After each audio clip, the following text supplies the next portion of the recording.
dibilang Yesus itu Tuhan, tiba-tiba ada Allah. Nah, itu saya bingung tuh. Ini dia Kristen cerdas, bisa membedakan Tuhan Sang Pencipta dengan manusia. Dia cerdas karena Tuhan yang berwujud manusia pasti tak masuk logika. Mana mungkin Tuhan Sang Pencipta alam semesta ini, Tuhan Sang Pencipta manusia, kok tiba-tiba manusia menjadi Tuhan. Para sobat, assalamualaikum warahmatullahi wabarakatuh. Bertemu kembali dengan Kang Zen di channel YouTube Pendeta Insaf TV. Ada video short yang sangat menarik yang kita akan komentari, di mana bersumber dari Hijrah Syahid. Yuk kita subscribe, like, dan share Hijrah Syahid. Ya, para sobat, semakin hari semakin banyak oten-oten yang cerdas. Kalau dulu banyak oten-oten yang percaya 100% apa kata gereja, apa kata pendeta. Itu dulu. Sekarang zaman sudah maju, zaman sudah mulai berkembang. Internet bisa diakses kemana-mana, kebenaran bisa diakses melalui media sosial, melalui internet. Sebaliknya Tuhan yang menjadi manusia pun semakin hari semakin banyak diprotes orang, semakin banyak ditinggalkan orang. Bayangkan, manusia itu kan makhluk ciptaan Tuhan. Kok manusia itu menjadi Tuhan? Logikanya tak jalan. Bagaimana video selengkapnya?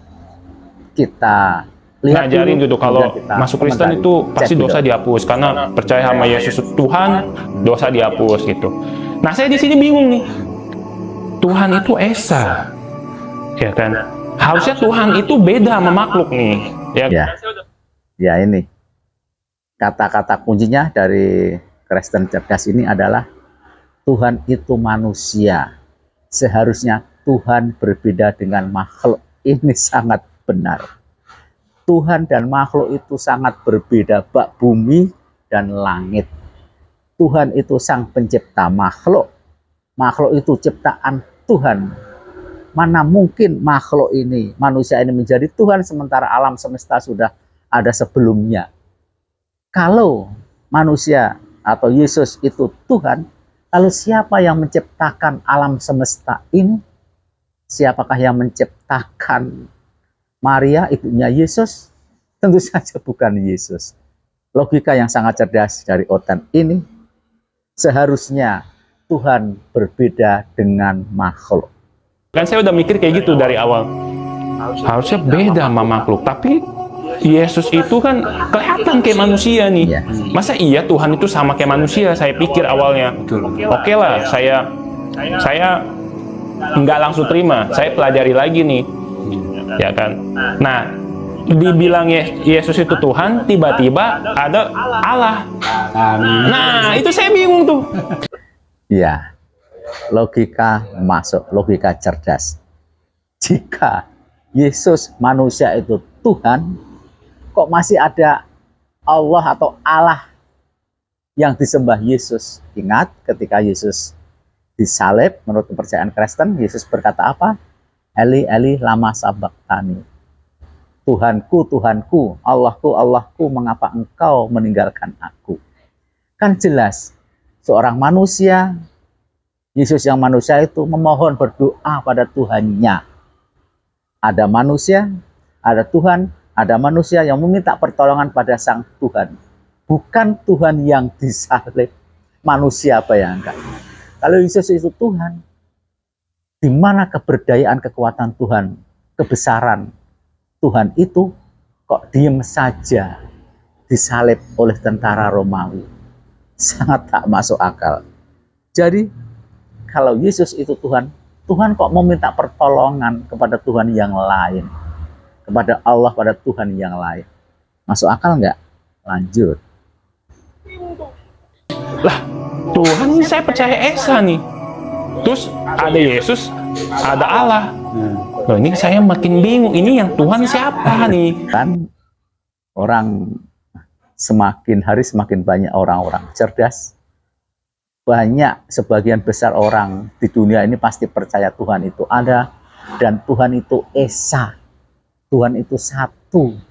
Tidak mungkin Tuhan itu ada Tuhan 1, 2, 3 dalam satu. Tidak masuk akal. Oke? Kalau Tuhan itu 3 dalam satu, 3 dalam satu, bukankah 3 itu ada Yesus, ada Allah Bapa, ada Roh Kudus. Ketika Yesus dibaptis, itu ada bulung merpati yang katanya penjelimaan Roh Kudus, satu oknum. Ada Yesus di kali yang dibaptis, ada 2. Kemudian ada suara-suara dari Allah atau dari Tuhan, ada 3.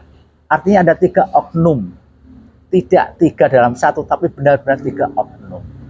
Jadi semakin susah, semakin nggak bisa dicerna dengan logika akal sehat. Tuhan itu pasti esa, Tuhan itu pasti tunggal, Tuhan pasti tidak bergantung pada makhluk. Tuhan pasti ada sebelum makhluk ada. Kalau manusia atau Yesus dijadikan Tuhan, pertanyaannya sangat mudah. Lalu siapa yang menciptakan alam semesta ini? Yang menciptakan ibunya Yesus, Maria, itu siapa? Kalau Yesus dibilang Allah, dan Yesus baru lahir dari rahim Maria, terus yang menciptakan ibunya Yesus siapa? Semakin banyak orang-orang cerdas yang mu'alaf karena ajaran-ajaran Paulus itu semakin susah dinalar akal sehat. Ajaran Paulus bukan ajaran Yesus, karena Yesus tak pernah mengajarkan agama Kristen, karena Yesus tak pernah pergi ke gereja jingkrak-jingkrak untuk bernyanyi-nyanyi yang katanya berdoa itu. Yesus tak kenal dengan kekristenan, Yesus tak kenal dengan gereja. Yang cerdas, mu'alaf. Mohon maaf jika ada yang salah. Assalamualaikum warahmatullahi wabarakatuh.